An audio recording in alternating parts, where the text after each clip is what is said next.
being able to place a pause when you recognize, when you have a clear intention to become more aware of how you're operating, you're able to notice the voice, that negative, doubtful voice, and you're able to place a pause before you then go and act, because that voice is essentially offering you a decision that you can make, and that pause enables you to decide whether you want to place your trust in what you're being offered, and then subsequently take the action based upon that trust in that decision.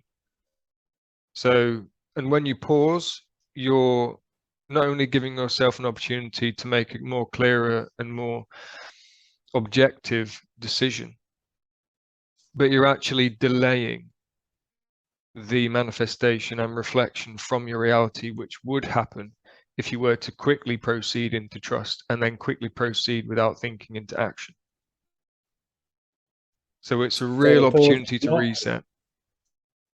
So the pausing is not good, really, unless pausing is good if you're being presented with a negative option.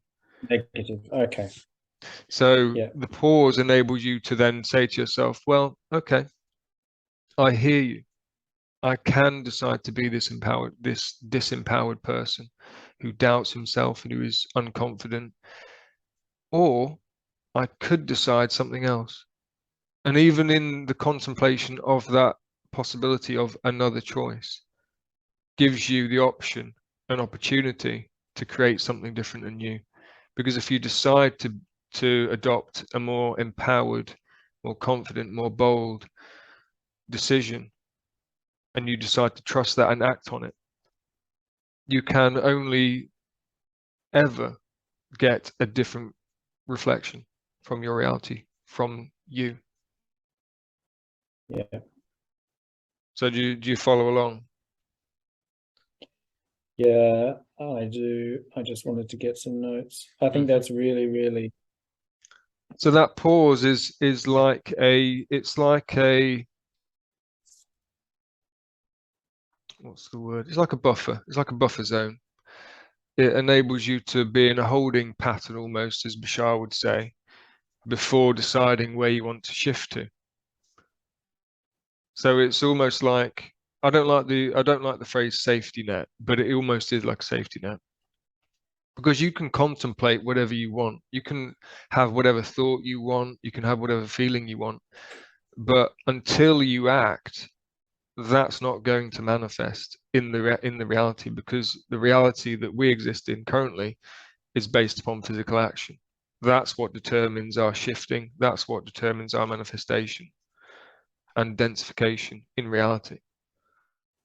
So I would encourage getting used to the idea of, one, having a clear intention to become more aware of, which you are doing, and it's obvious that you are doing, but to change the perspective of, oh, this is really challenging, which it is, and it's daunting and it's overwhelming, to actually, I know I can handle it because I know that I can take a pause. And so it doesn't have to overwhelm me. And so I encourage myself to give myself more things, because I know now that I can put the handbrake on. And then I can sit, relax, see my options, and then make a considered and measured decision based upon what I prefer and what's exciting to me. And then I know, at the very least, I'll get a different outcome than what I have had up to now.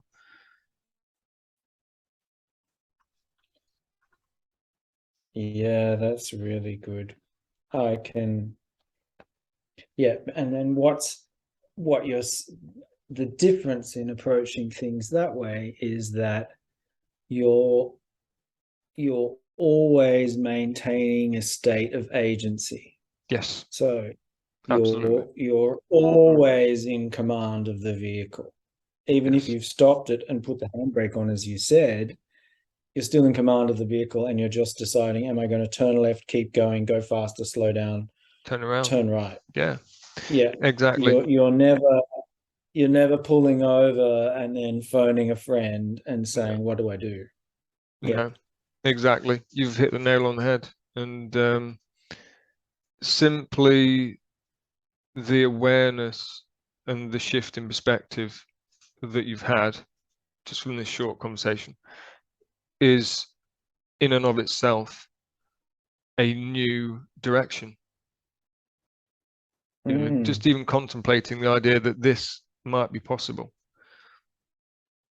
And then obviously going a step further, if you're excited to actually employ it in your own life and see the reflections that you get back and see the results.